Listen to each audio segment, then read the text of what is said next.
All right, welcome back to another episode of Brews and Business. I'm your host, Braden Cruz. And I'm your co-host, Abel Rodriguez. And he got it this time. High five. Yeah. I was ready this time. You're ready. Don't forget that our official coffee roaster of Brews and Business is Gregorin, and we have the Costa Rica blend that he's private labeled for us. It's a local coffee roaster out of Owasso, Oklahoma. Really cool dude. You can go to our website, brewsandbiz.com, to find a link to be able to purchase those. He roasts on demand. It's always fresh. Use code Brews for 10% off your first order. And we're not really drinking any coffee. No particular special beer. Sometimes we like to have craft beer. Yeah. Or like some special whiskeys or whatever. But it's typical good old Miller and Modelo. It's just a good Friday. Today, we've got a pretty cool guest I'm excited to introduce and chit-chat and kind of learn about what he's done. And we're kind of working on building a relationship, and I look forward to a continued partnership with him. But Chad Lott of Indian Nation Youth Sports, how's it going? Good. Thank you for having me today. Thanks for coming. Appreciate it. Tell me a little bit about what you do. Oh, that's a good question. So I'm an executive director at Indian Nation Youth Sports. We largely cover the sports of football, basketball, lacrosse, and spirit sports, is cheerleading. Largely across the state of Oklahoma, 8th grade and below. Most of our sports are 6th grade and below, but we do have a few that push up over that.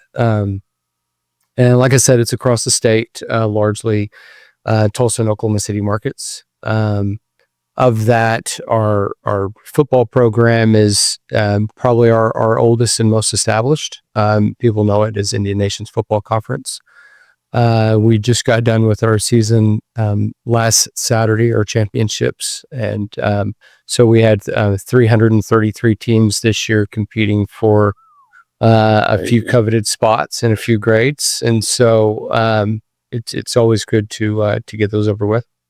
And then we immediately turned around and on Sunday had our basketball coaches meeting at the Reynolds Center, and Shields and the University of Tulsa helped us out with a little bit of sponsorship for that, and had nearly I think we were sitting around 800 coaches that attended that on our basketball program. And we're currently working on schedules right now to get those out for basketball, and we'll have 862 basketball teams this year. That's both my different Under 8th grade. So I did fib just a bit. So the basketball program, we do have some because they go into school ball. Okay. That we work with some of the schools, and we have some that go over 8th grade, a few girls and boys that don't make it on the school ball team. So we do go up into high school with basketball program. But that's still crazy amount of kids, crazy amount of teams you're doing. It is time for the teams are below 8th grade. Wow. So, yep. And what's your role at INYS? So I'm the executive director. I'm fortunate enough to have 3 awesome directors underneath me for the sports.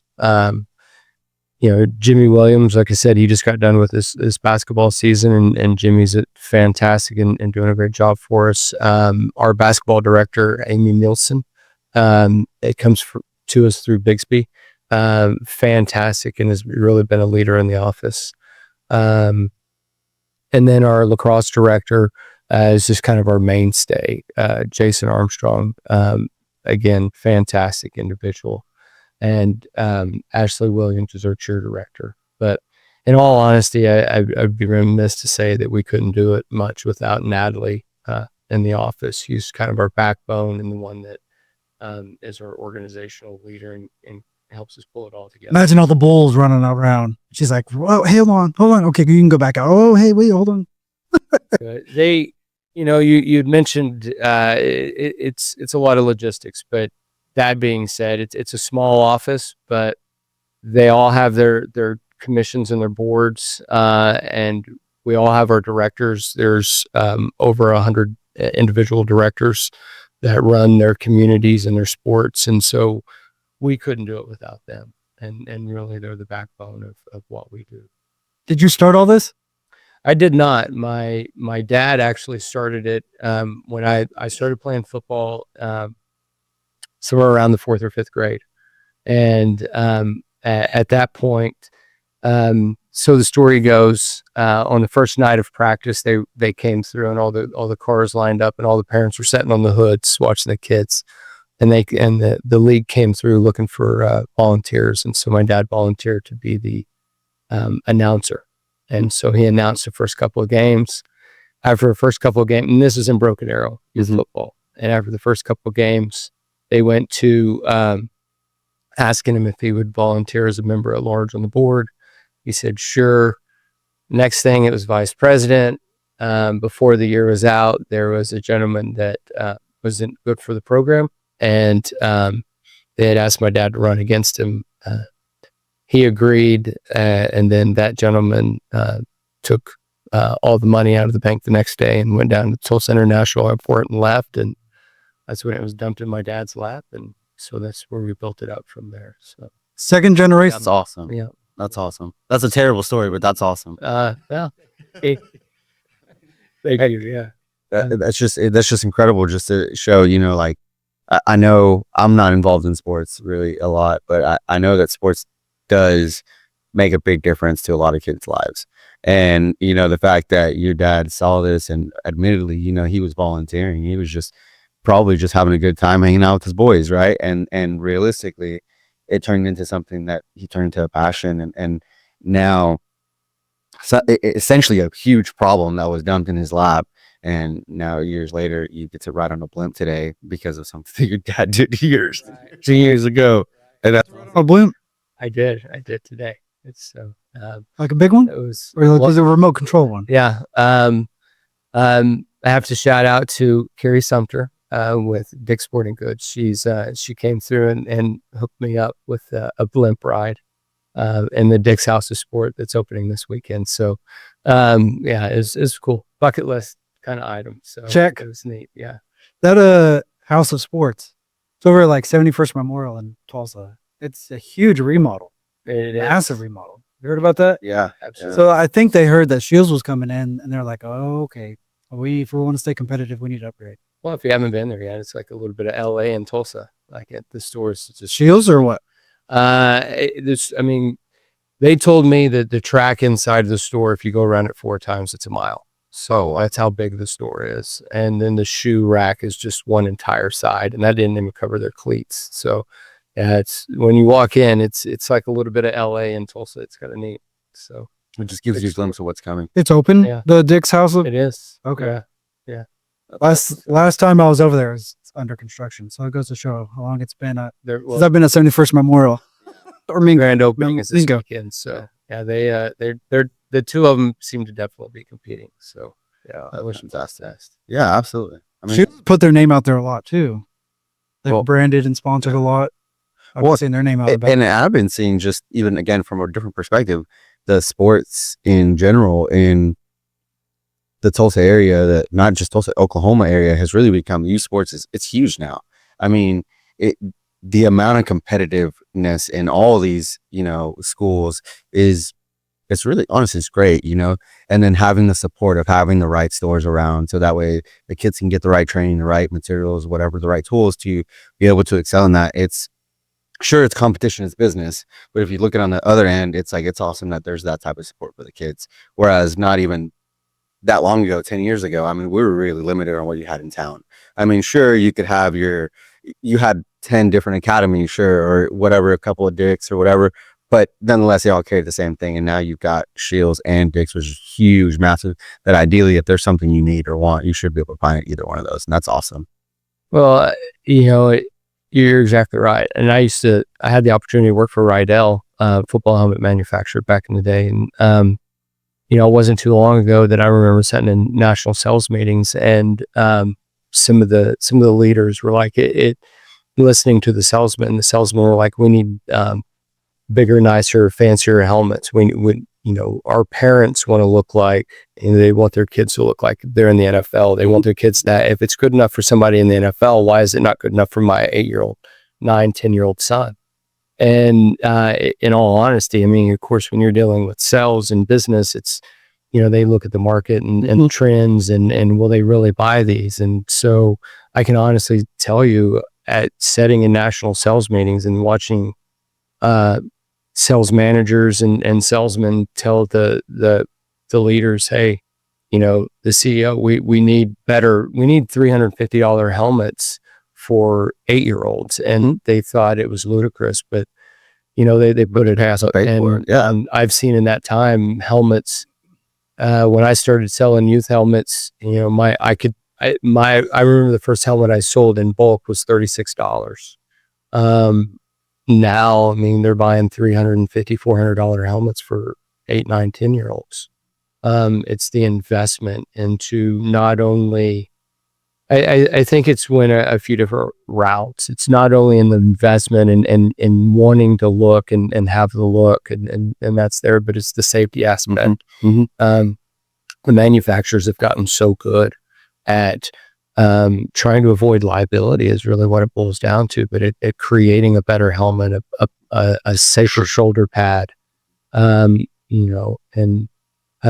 whatever it takes to make that athlete that split second faster, or keep them on the field just that much longer. And if they can do it in the NFL, it equates to millions of dollars, over their careers. So, how do you manage all the teams? There's like 1,200 teams that you guys help oversee and coordinate with and schedule, or what does all that look like? How do you do that? It's a process. Just like anything else, there is definitely a beginning, a middle, and an end. I equate any season is largely very akin to probably transporting passengers for an airline. The hardest thing for the airline is getting everyone in the plane. The hardest thing for the passengers is being in the plane. And so for us, that's a great analogy. For us, it's all about setting up the season and organizing. And the more organized we are going in, then the smoother everything kind of tends to be. Kind of the way the process works is, like I said, we have off-season meetings, which will start taking place in football here in the next month or so. These are any clubs that are departing, any new clubs that are wanting to come in. We do all of our off-season training with some of the club directors, and kind of reset the season. Once we get a little bit closer to, and this is for football, but once we get a little bit closer to the summer and really in July is when everything kind of truly kicks off after the 4th.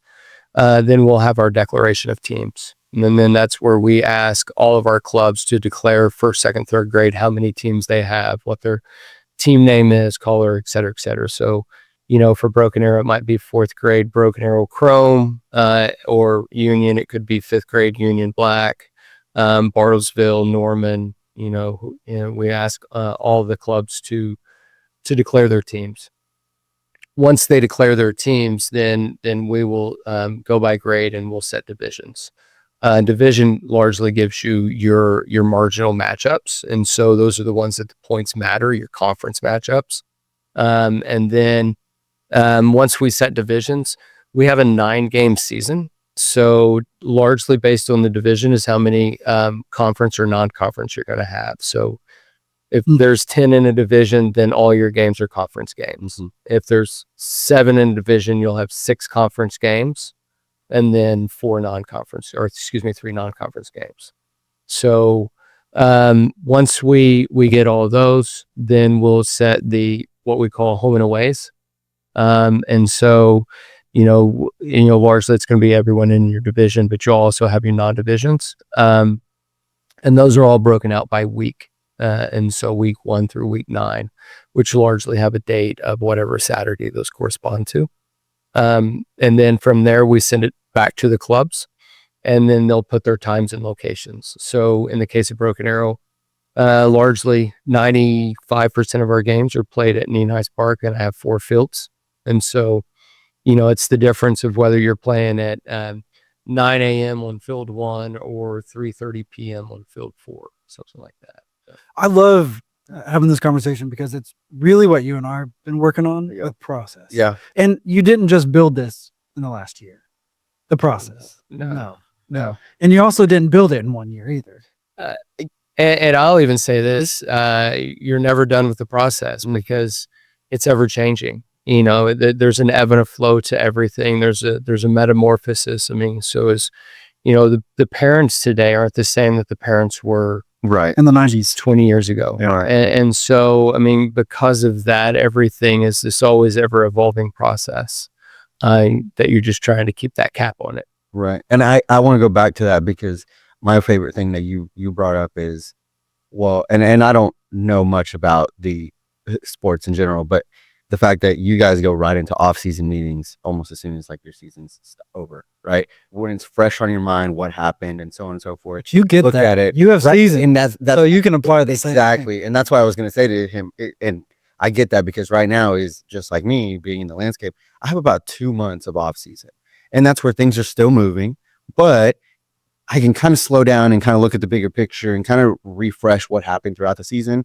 and see where realistically you can possibly make some moves, make some adjustments, maybe could have done better in certain ways where you might have messed up or so on and so forth. And it's so critical to take advantage of that when everybody's still fresh in mind. Because think about it, if you mentioned, right, everything, the hardest thing for an airline is getting everybody on the plane. And if you wouldn't think about that on the front side, you show up, you know, come spring season and it's a whole mess everywhere. It's like, well, yeah, and you do put it down. Sure, you do put it down while you're focused on things.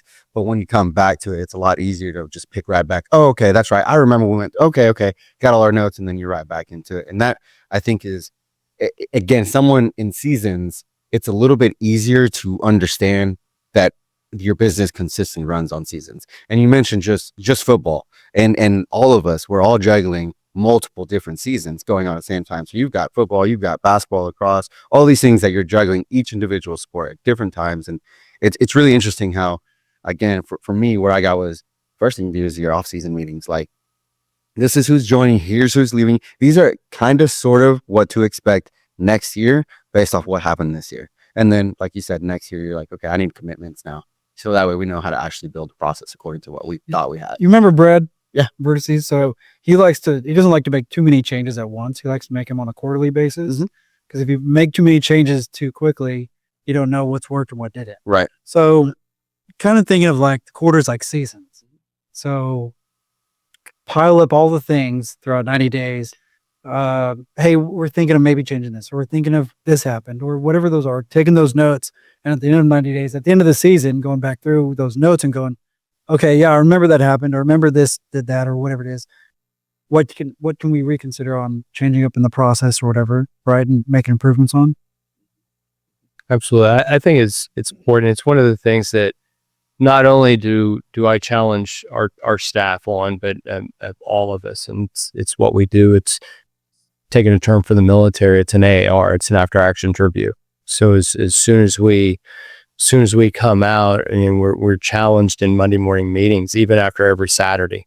Hey, you know, what took place? And well, I had an ejection here or whatever. Okay. And so it's the why of that. And you know, how is that? And so all those are cataloged to try to figure out how we can make the experience a little bit better for the kid and just more positive. And that's our goal, is to make sports positive for kids.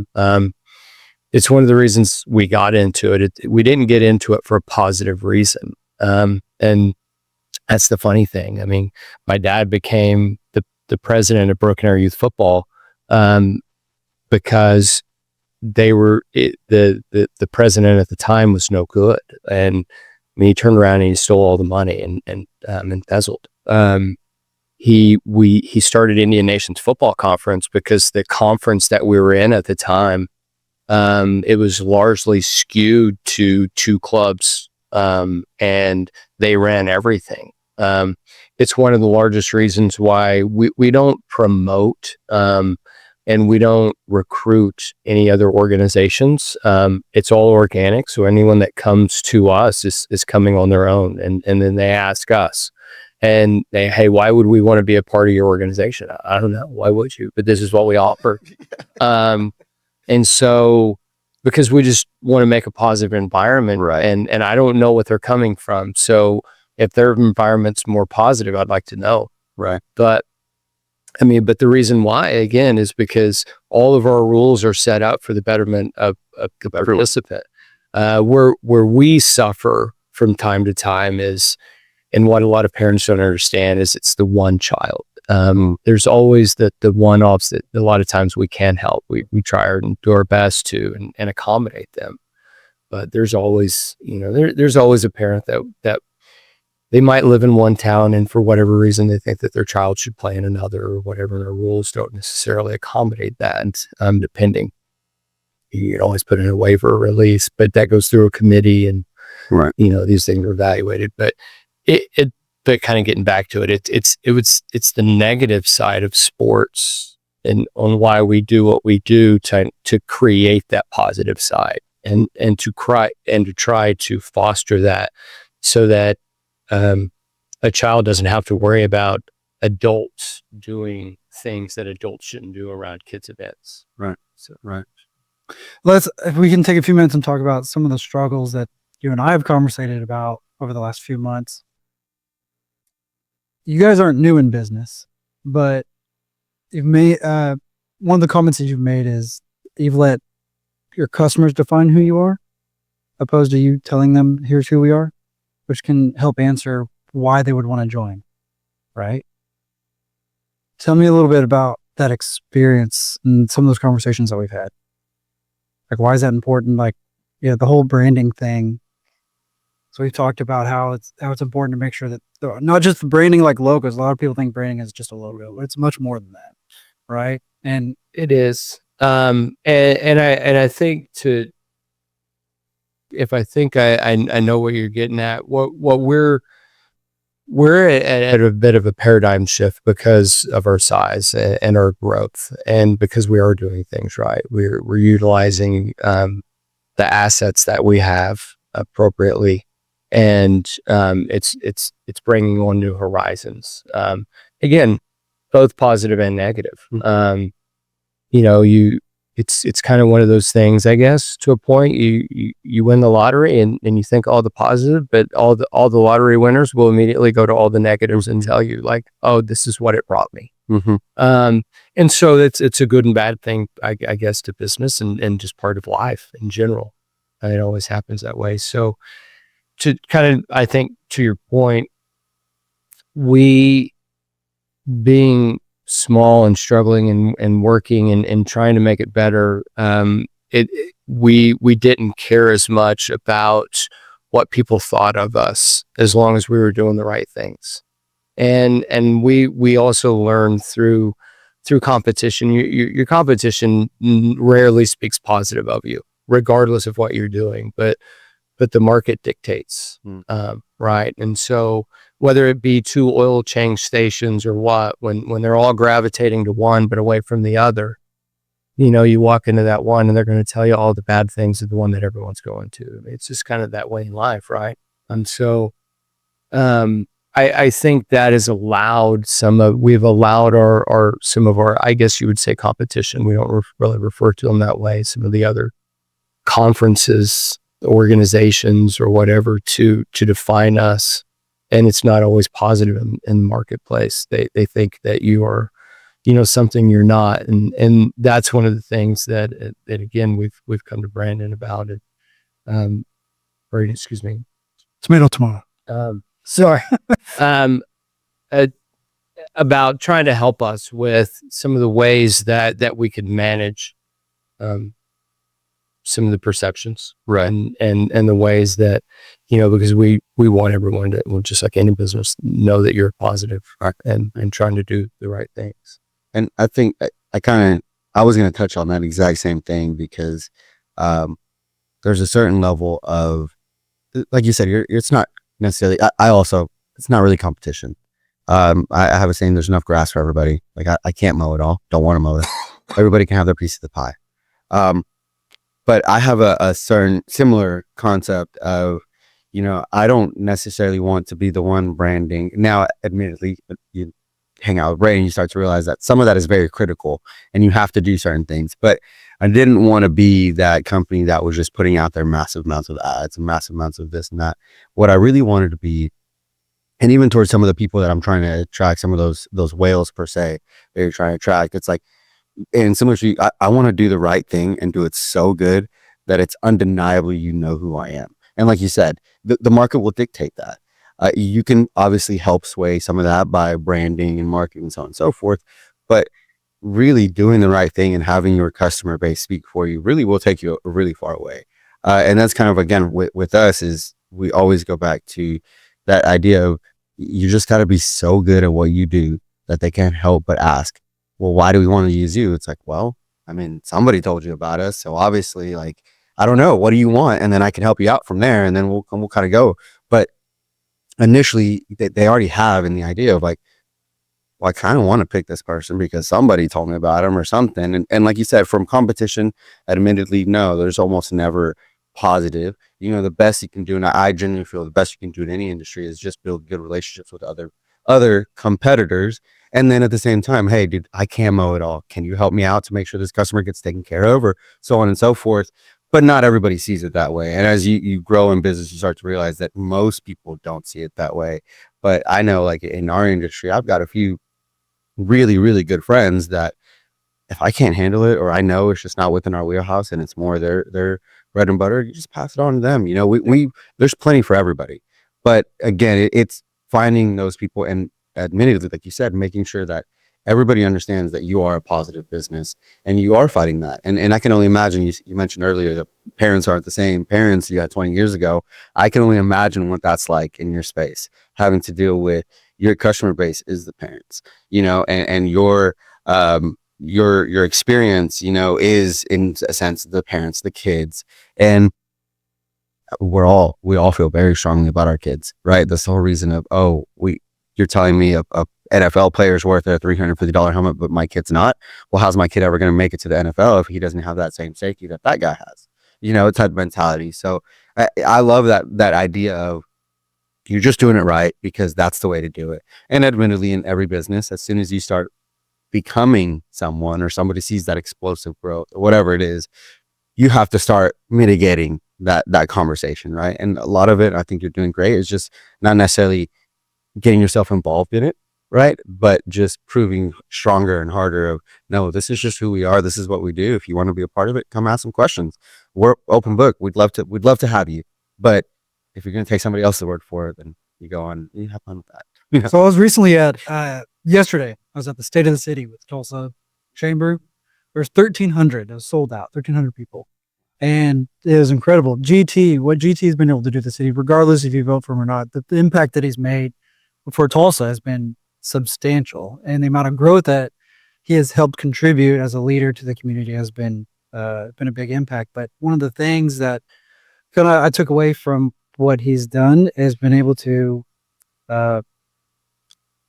create collaboration instead of competitiveness. So if there's a problem and you and I need to figure out that, how can we work together to collaborate and solve the problem, rather than, okay, well, no, you're bad because you did this or whatever, like whatever it is, instead of creating division, but creating more collaboration. And then there's another comment that you guys made about competitors. And in my space, no one in my space wants to collaborate with each other. I do not know why, unless it's in production. Production people, photographers, videographers, they'll collaborate with each other. There's no problem with that. But anybody who does like advertising or social media stuff or website stuff, just very dog eat dog. Like no, like, I won't work with you. There's not enough business out there and whatever else. Do you have an idea why? I don't know. I Do you have an idea? Kind of. Okay. And forgive me if I'm wrong here, but I'm feel on the opposite spectrum. I have we are what I feel is an underpaid and undertrained service. What we do. You and me both? No. Us. You. Right. Where you guys are typically degrees, some sort of schooling, we're just a blue collar guy. Show up, pick up a shovel. But we're a lot smarter than you think, and we know how to do things.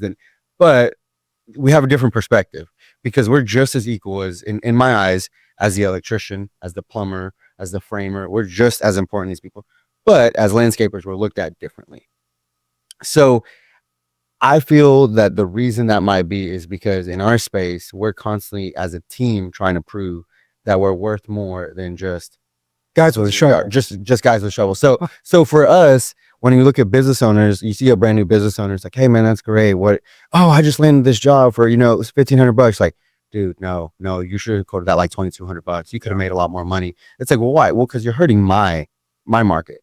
If somebody can buy it from you for 50, I've talked about that with guys in my market too. I'm Right. like, you got to be careful what you charge, trying to undercut the everybody. difference is again, from us, there's no barrier to entry. There's no barriers to entry at all. You literally pick up a shovel and a wheelbarrow from Lowe's and boom, you're a landscaper. And that's a good thing and a bad thing. But it is up to us as the people who are learning and actually know how to, or at least think you know how to run a business, to help teach those who don't, right? Whereas in your space, I feel the craft. Someone gave you a piece of paper, and not necessarily you, because I know you did, but typically somebody gave you a piece of paper to say you are worth it. It's similar to a electrician, a plumber, so on and so forth, to where competitiveness is almost encouraged. You don't want to collaborate because, well, I had to work and get my own license and I had to go. So again, for us, we're trying to prove that we're worth more than the next guy. So I think that's why the collaboration comes through. Whereas on the other spectrum, and I say that even for the video and production guys, a lot of it is, sure, you might go to school, but really how do you get to be a good videographer? You just got to get out there and do it. And hopefully somebody will tell you a tip or two. Majority of my team has that piece of paper. Right. And they've come in and 3 months later, there goes, this piece of paper is crap. It's crap. Right. But again, there's the idea, right? And I think that's why the competitiveness and the maybe collaboration doesn't quite happen in your space. And I could be wrong, but I know in our space, or at least the people that I hang out with in my service, we're really big right now on trying to let people know, like, we're not just somebody with a shovel. Yes, there's a lot of us out there like that. But whenever you look for an electrician, everybody's looking for an electrician. They want to know this person's license and so on and so forth. When you look for a landscaper, typically you're not looking for any of that. Where I'm like, for us, it's like, well, how do you change that? We'll start with making sure you're branded correctly, right? Your trucks have your logos on them. Your shirts have your logos. It's a different kind of professionalism that you bring to the table, which can differentiate. But that's the thing, is your professionalism is beautiful, in your guys' industry. Ours, again, you want somebody that looks dirty to show up and proves he can do the job, right? The dirty of the truck is good at the job. Right, exactly. And it makes sense. But again, it's the own idea that we've portrayed. And in your space, I will agree, I've seen it. There's a lot of videographers and photographers and production people that do collaborate, because there's only so much one person can do, right? Yeah. Whereas in your space, there's a lot of software, a lot of automation process that could be done, that maybe you don't have to collaborate as much. My last comment on that would be to, like, some businesses that come in and try to disrupt the market because they want to be different, and they try to tell people, they try to tell the market, carrying on what we're talking about, try to come in and tell the market, here's who we are and here's why we're different, here's why you should choose us, whatever. And sometimes the market doesn't understand, it just goes over their head. Or maybe what the business comes up to be, whatever they're trying to portray to the market, they don't care. Like, the people who see the issues in the market and they start the business and they go, these three things are really important. The market goes, we don't care about two of them. Right. And even that one is kind of wishy-washy. So, like, whatever. And I feel like a lot of businesses will try to, like, differentiate too much from what the market really cares about and demands for, to where it won't make whoever started the business sustainable. Does that make sense? Yeah, absolutely. I think, business to me exists to help the customer in some way, solve a customer problem, help the customer in some way. And so I think when you get outside of that and you start trying to set trends for your customers, then you're getting outside of your customer base a lot of times, unless you're listening to your customer and they're telling you what the trend is. And I think that is the path, whether you're in the boat down the river or whether you're getting off on the shore, so to speak. I love his analogies. Yeah. They're great. The plane one was the best. There's a middle, there's a beginning, there's a middle, and there's the end. Yeah. It's like, how do you get people on the plane? What's the worst part about them being on the plane? And how do you get them off the plane? Like, that's pretty much it. So this is a cool thing that we do. So there's a podcast called Diary of the CEO. And his guest put together questions throughout these episodes that he's recorded, and he turned them into cards. And we don't know what any of these are, but we like to answer the questions from what they asked on their podcast. Okay. Sounds fair. So I'm going to pull this one and you'll read it off, and in no particular order can we answer them. I'd have to get my glasses. Do you want me to read it? No.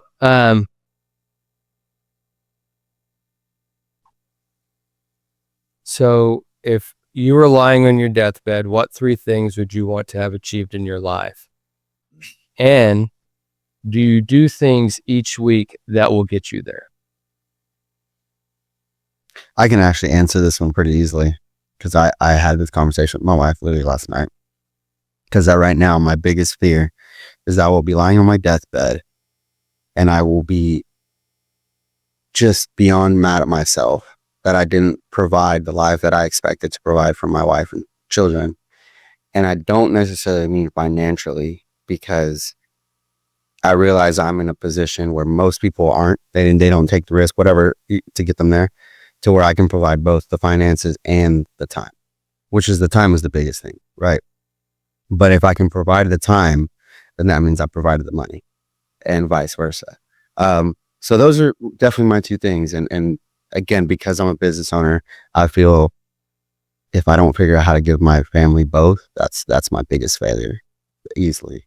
Like, it's a pendulum. We've talked about this, but right now that's a big push for me, is figure out how to make sure that before my kids are too old, I don't want to be the grandpa that gives it all to the grandkids. I want to give it to my kids too. I want them to have that life. And my idea, I've been financial freedom by 35, and I see it. I'm like, okay, but by the time I hit that, what am I going to do with my kids? I want to make sure I have the resources to do these things with my kids. Being free is one thing, but maybe I want to follow them around in sports. Maybe I want to take them traveling. Maybe, they're homeschooled. So literally the sky's the limit. I can do whatever I want if the finances are there. So That kind of goes back to, again, that traction book on how to build the vision. it is. Follow that through on a weekly basis to execution. Now, what do I do this week or every week? Oh man, I feel like I do a lot. Yeah, I feel like I do a lot, but nothing dedicated. I would say, So That's a good you question. can sit and think on that. yeah, for a yeah, minute, go ahead. but, yeah. Did you have an immediate answer, or are you still sitting on it? I mean, 3 things on my deathbed. For one, I mean, to me, the most important would be that my wife, my family, and my kids know how much I absolutely love them, without a doubt. That I would do anything for them. I think another one would be that I would want.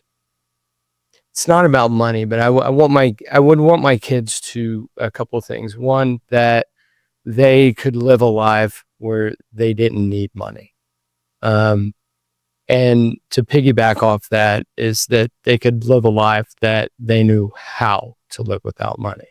And so that to me is, I mean, money is important. We live in a society where it's the measuring stick. But when you realize it's not the measuring stick of life, then I think the quest is that separation and trying to figure out what you really want and don't want, and that's when I think you start making money kind of work for you. Yeah, absolutely. If that makes sense. Read the card one more time in case they didn't hear it or forgot. If you were lying on your deathbed, what 3 things would you want to have achieved in life? And do you do those things each week that will get you there? I've got 3 things. One would be I want to create something stable enough that'll last beyond me, whether that's in business or community. I think that'd be cool. So I kind of almost consider that like legacy. Your kids are pretty stable. You created those. Yeah, they're. Yeah, I mean, they're 10, so hormones are about to hit. It's hitting, and I don't know how stable they are right now, but Your kids are great. Those are like, man. so I started thinking. I've been contemplating about legacy, and like that sounds really big, and it is.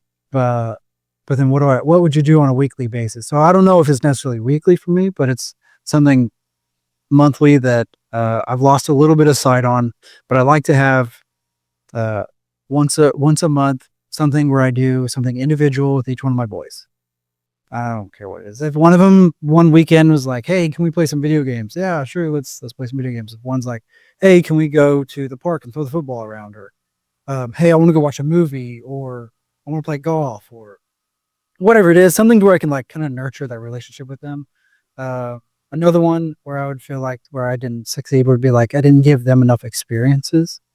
So like, let's say it was tomorrow, I'd be pissed at the fact that I didn't take them camping enough, or we didn't go backpacking and hiking in Arkansas or in Colorado or whatever. Maybe I didn't teach them necessarily how to like skin a fish and go fish or whatever, or whatever those are, those experiences. Um, and another one is I wish I would have spent probably more time with my wife as well. I mean, I know a lot of times throughout the week, especially in the season of life that I feel like that I'm in the last 3 to 6 months, it's been a lot of working hours and a lot of time trying to build something so that I can have some more flexibility. And I think a lot of us that get into business, so I don't think that everyone gets into it to just make money. I think they get into it so then they can have some freedom, so they can have more time, right? It's more time to do what they enjoy. But I keep telling myself that I'm racing against the clock too, and I'm running out of time to be able to do that so I can enjoy times. Because by the time I get to that point, the kids are all gone and out of the house, and I'm left with my wife and I, which is great in that standpoint. But then what about, again, going back to the legacy thing with the kids? So legacy can also kind of stand with them. I guess I could add that too on that other bullet point. Business, community, and my kids will also stand behind and continue on with whatever I left off with, you know. That was deeper than I thought. I know that was a good question. Sorry. That was a good question. All right, so we got a few minutes left. I got a few questions that we asked nearly everybody. Would you consider yourself lucky or smart? Lucky. I mean, I think I'm a person that I believe will make her own luck, but at the end of the day, I mean, I'm walking in God's picture show, man. So at the end of the day, he just gives me my direction and I walk in it. And so at the end of the day, I mean, I'm lucky enough to be able to do that. So at the end of the day, I mean, it's all luck. Yeah. I like that. My last question before small talk, if there's any time left. Would you say for anybody that's wanting to get started in whatever it is that they're trying to get started in, would you recommend to just go out and do it? Just get started? Or would you say, don't do that. Don't jump the gun. Make sure you're prepared, plan it out, know what you're jumping into. Would you be prepared or just get started? Well, I have a military background, and I did some pretty cool jobs in the military that taught me to be a little bit more methodical with what you do. And so I guess on my end, I would say I think there's a little bit of both. You got to be willing to jump. A good friend of mine who was a coffee guy, he told me, why do you go out on the limb? Because that's where the fruit is, right? Mm-hmm. But why doesn't everyone go after the fruit? Because it saves the trunk.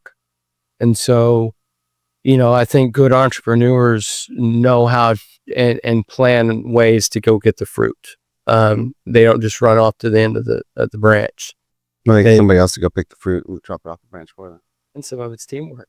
Right? That's right. Yeah. That's right. Hey, stay underneath the tree, but in case you fall. Yeah, right. You. That's exactly what I was about to say. It's different. I'll hang on to the trunk and hang on to your foot in case you fall.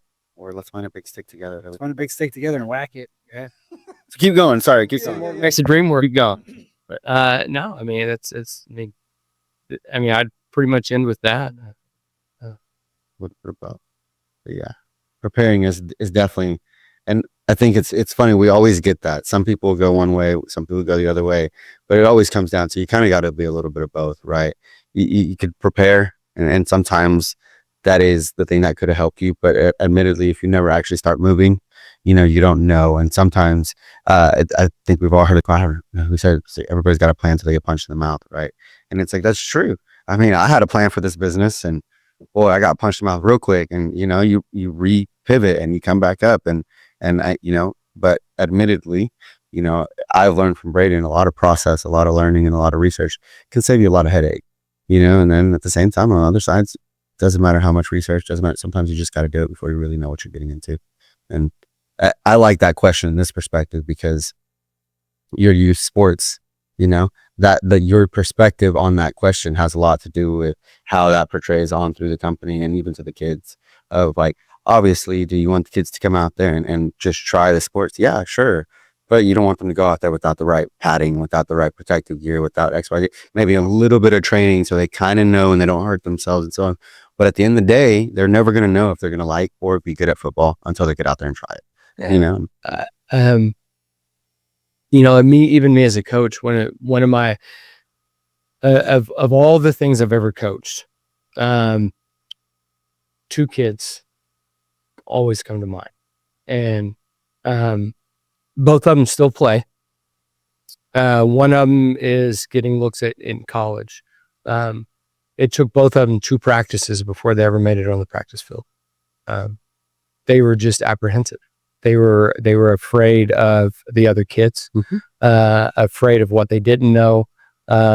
Just a lot of fear amongst them, both. And, of course their parents encouraged them, but, just the fact that they're still playing and that it took them 2 days to come out. That's what sports does to me. It takes, I think everyone needs to get comfortable getting outside their comfort zone, because that's where life happens.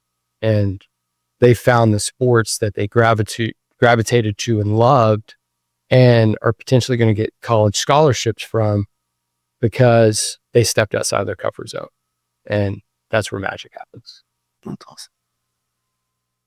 And silence. Yeah, that's a good way to let that sizzle a little bit. Huh? Yeah, that was good. That was good. Any other final thoughts? No, sir. Nah, I appreciate this. This is fun. Yeah. So there's, we could definitely, I could sit here for hours and just, Yeah, great conversation. have a good conversation. So, Chad, man, appreciate you joining us. Yeah. This is cool. Good conversations. Thanks for your insights and your analogies. Yeah. I love it. I grew up with my mom having analogies, so I resonate with that. My office does not. But. Nope. Well, yeah. It's kind of like visionary roles typically have a lot of it. I think that is a thing, because I'm the same way. I mean, my wife all the time. Like this morning, sure. Well, this morning, that's literally we were talking about, just the whole thing. I told her, like, I feel like this past few years, just like we were going camping. We agreed we were going camping. We agreed we were going to take the kayaks. But you took care of packing the house. I took care of packing the car. We got to the campsite. It's all unpacked and everything. Now we're out in the water. Now we're figuring out what we're going to do. Like, and she was like, oh, that's great. I was like, why do I do that? Yeah. Like, you have to paint the picture, right? Put something in it. Just like, you can't take it too literal until there's a painting to look at. So, okay, I get this. It's kind of beautiful. But again, I think you're right. That's kind of a visionary thing. I like that. That's fine. Thank you again. And you guys remember that to go grab a bag of beans. Roasters. Those things are amazing. You'll take one if I didn't give you one already. Sure. And if I did give you one, take another one. Okay. It's really good. Use code Brews if you guys want that 10% off. And then we've got some of the cool merch. These canned glass. You got it. I got it. I use the pint up there. Things. Yeah, so I love these. Subscribe, like, follow, share. If you guys got any opinions, reviews, those always help. And until then, appreciate you and see you next time. Thank you.